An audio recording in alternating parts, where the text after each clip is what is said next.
Hello and welcome to this episode of Book Experience. A lot transpired between the last one and this one. My entire family, including myself, we all got COVID and pretty bad bout of it. And this is a book that I read while I was ill, while my kid was sick, and my parents, all of my family was sick. This is a book close to my heart, and I will talk a little bit about how I came to know about the book and my experience in reading it. So, the book that we will be talking about today is called Murder of a Lady. The full name is Murder of a Lady, a Scottish Mystery by Anthony Wine. Um, how did I come to know about this? This is a thing with me. Whenever I move to a new place, the first thing I'll do is I'll order some books. True to that principle, I was looking up books. This was before COVID struck, right? So, this was in the uh, first weekend after we came here on a Friday. I was sitting and browsing books. This site is called Best of Used Books. It's a fairly good site if you're in India.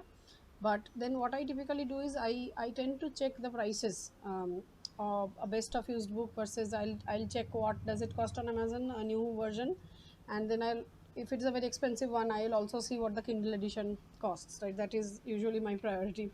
So I'll try to catch hold of a second hand book. If I see the first hand book is fairly close to price, I'll buy a new book, and if the paperback is staggeringly pricey, then I'll buy the Kindle version. So this one was marked as a rare book in best of used books, and the reason being it has not been in circulation after 1931. Although I felt it was a fantastic mystery, but more of that later. So I checked on best of used books; it was going at 600 INR or something. So I thought fairly pricey for a second-hand book. I look up in Amazon; its going rate is about 850, 900, so fairly pricey there as well.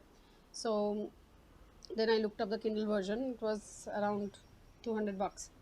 So I thought, let me go for it then. So I checked down the book, and I was actually reading multiple books. So I was reading um, How Women Rise. It's a non-fiction, and I had also started The Neared Witch by V. Schwab, and none of this was really moving. So I just started on this one, and this one actually this is an old book, as I said, it's 931, fairly old. And English is, it's easy, but it's I mean, people who like Agatha Christie mysteries possibly would love this. That's the kind of book this is.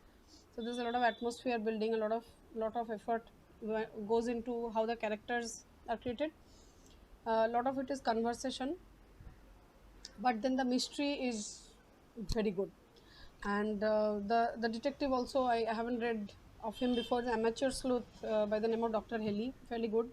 So the story is basically set in the Scottish Highlands, and there is this laird is somebody, I looked it up on Google, actually somebody who owns a large estate.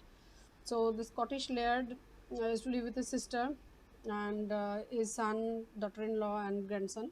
And then the sister gets murdered. So that it's a murder of an old lady basically. So she's pushing 50, 60, something like that. She gets murdered, and then initially the idea is she's a very virtuous woman, very helpful, very Christian, so to say.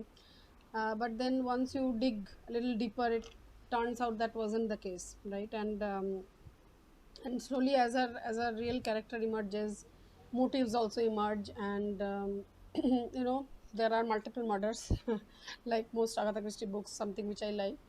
And really watertight mystery, I'd say. It's while I had a hunch that this could be the murderer, I wasn't really sure until pretty much the last page, I'd say. Very long book. I can't tell you how many chapters exactly, but let me quickly try to see if I can check from the contents. It doesn't allow me to see actually. So there's quite a lot of it.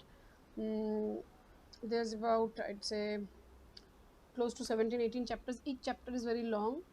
And I mean, not one, this book is not for those who want a pot boiler, quick fast mystery, not like that. This takes time to build up, right? But fantastic book. I read it when I was not well, so that, which is why it's close to my heart. My Kindle has a backlight, so I used to take it to bed, and after my kid had gone to sleep, I'd read this. And the last day I was reading, it was about 3:30 or 4 in the night when I actually finished it, but it was that good. So it took time, but a fantastic book. Do give it a shot. and let me know how you liked it. Thank you for watching this episode of Book Experience, and hope you have a great rest of the day. Bye.